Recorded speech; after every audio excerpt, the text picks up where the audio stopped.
What's most interesting about this book is in the way that How to Be Right was about how to berate and morally grandstand to your friends and family. How Not to Be Wrong is much darker than that, because it's how to berate and gaslight yourself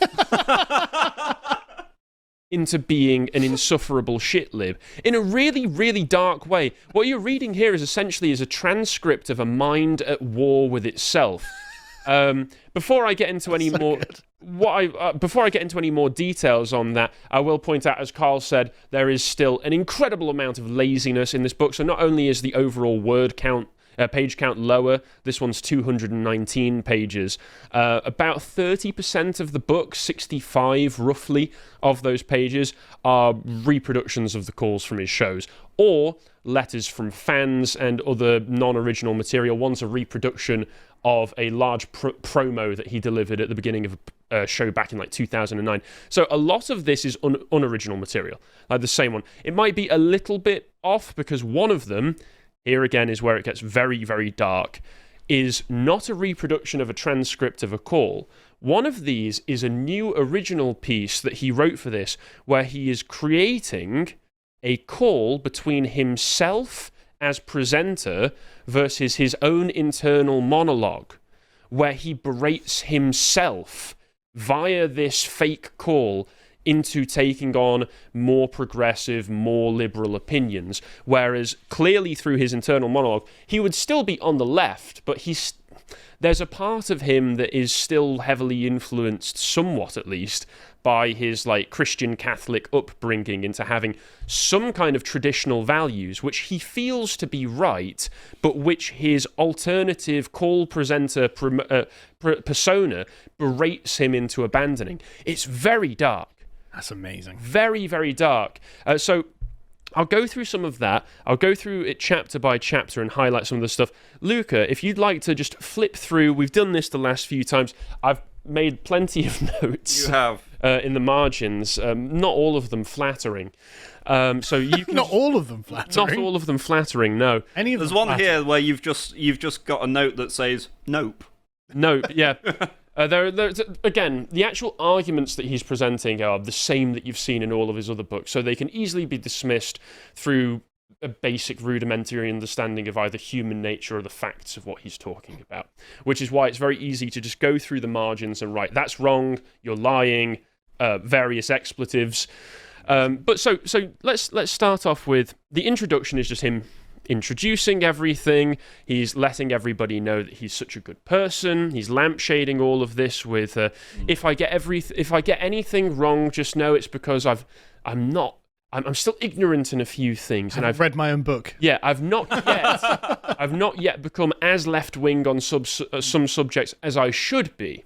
Yeah, the book on how not to be wrong hasn't yet been written. That's why I am writing it. Yeah, and it's this very strange perspective, which I think we can see through all Brit libs, Lib Dem types like this, which is that your own instincts are inherently wrong. Yeah. The instincts that you've been developing through generations and generations of hereditary and evolution are somehow honed to be the exact opposite of what they should be, because what they should be is towing the leftist regime line on every subject. And if, like James O'Brien, there's still just a small holdover bit of you which is holding on to those instincts, like, for instance, one of the later chapters is called Tattoos, Private Schools and Marriage. And he says that he has this kind of instinct. It's chapter 5 if you want to go to it. Sure. He's got this instinctive feeling that he doesn't like tattoos and doesn't think they look professional.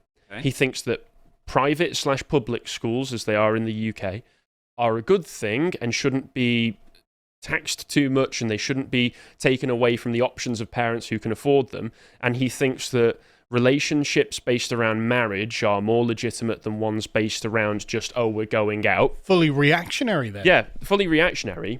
So he holds those views instinctually, and I can imagine they're a holdover from his Catholic upbringing. Yet, if you can pass me the book, of course. I'll just read it here. It seems unlikely that the three subjects under scrutiny here have ever been lumped together quite like this before, but for me at least, they have something important in common. I am quite wrong about all of them.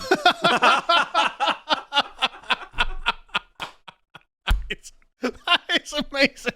So literally, what you get there is this weakness in character, which is that I feel this way, but my liberal pals at afternoon dinner parties disagree with me and use my own tactics from how to be right to morally berate me about them. So I must go internally and convince myself that they must be right because I'm not being open and tolerant enough. And lower the few standards I actually have. It's a very strange weakness of character. Well, what's interesting there, though, is that a preference for private schools, tattoos, what was the other one, sorry? Marriage. These aren't actually, like, yes or no questions. These aren't deductively true or false. I mean, maybe the marriage one is, actually, but, like, they're not, like, deductively true or false. These are more based in our prejudices, right? These are more based in what we feel is the right way to do things. And there are certain reasons. I mean, like, I would say with tattoos, and this is from somebody who is engaged to a woman with quite a few tattoos. Yeah, my wife's got loads. I quite like the look of tattoos. I do personally. too. It depends how they look. But with a lot of people who I've seen with tattoos, you can tell from the kind of tattoos that they get and the reasoning that they give for them, even with my missus in a few cases, it's literally just spur of the moment, quick judgment. I just wanted it. Yeah. Which can show a certain kind of character, which is that you're impulsive. Now, you're impulsive, quick to snap judgments, which isn't always going to be a good reflection on you. And that's why you can have those inbuilt prejudices. It's not that it doesn't have validity, but what it is what we're aiming to accomplish, right? What we are aiming to accomplish is a certain level of standards, right? And we're trying to cultivate a certain kind of character, right? But the kind of character we're trying to cultivate is exclusionary, right? Oh, yeah. It is deeply exclusionary. It's like, no, we believe there are certain kinds of character that are superior to other kinds of character. Yes. Now, these are all aesthetic and prejudicial judgments of our own, because, I mean, technically it's not necessarily that someone who has tattoos is a bad character or anything like this. It's just a general indicator that there are other issues. But hang on. So, logically or like mathematically, you can't deduce one from the other. What we do is we take a kind of holistic approach to the subject and make these kind of prejudicial judgments based on it. But generally they're correct, and it's generally correct for us to do this because we want to cultivate the certain kind of character over the other kind of character. And so there is no actual wrong in this. He can't say, oh, you wanting someone who's, married without tattoos, that's wrong. You can't say that. All you can say is, I don't share that prejudice.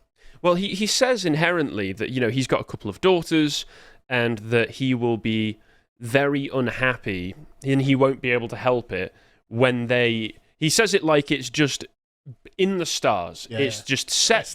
Destiny. It's destined to happen that they will get tattoos. Oh, will they? At some point. And that he will be unhappy, but he'll be wrong. He'll be wrong to be trying to set standards for his daughters, which is the opposite tack that you should take as a father, especially a father of daughters, which is you need to be the one setting these standards. You can't just let your children walk all over you because, children are very willful. They'll just do what they want unless you set the boundaries for them. And they'll keep pushing those boundaries unless you enforce those boundaries. So actually, if he actually follows through with the kind of parenting that he's going to go through here, and this feels like a very personal way to go about it, but this is just how I see it, he's going to be setting his daughters up to make bad decisions in the future if he doesn't set those and enforce those standards right now. And he also says that, he feels bad that when he sees his friends who aren't married, that he feels like his relationship is in some way better than theirs. It is, that's why. Yeah, you've made a far stronger commitment than they have. So there are reasons. And it's borne fruit. Yeah, and there are reasons for this. But again, he posts, unlike the last book where he's reproducing these calls in which he's the one berating the evil bigot. He's the one who's taking the soapbox and standing on it and letting everybody know what a good person is.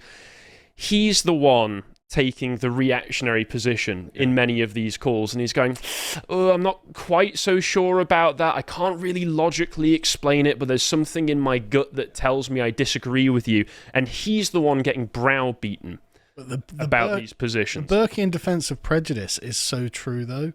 So for anyone who doesn't know, basically, Burke pointed out that the stock of wisdom of any individual man is actually relatively small, and so it's slightly less trustworthy. You know, it's informed by his personal prejudices and biases, or particularly his prejudices, but his biases and his blind spots.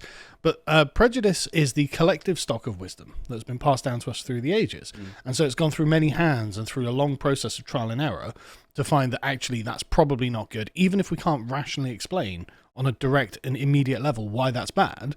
If the general trend has been against it, then there's got to be a reason for that. And so it's probably safe to actually trust the prejudice in that case. And actually, it's hard to think of a prejudice in which that's not. If you enjoyed this piece of premium content from the Lotus Eaters, head to our website where you can find more.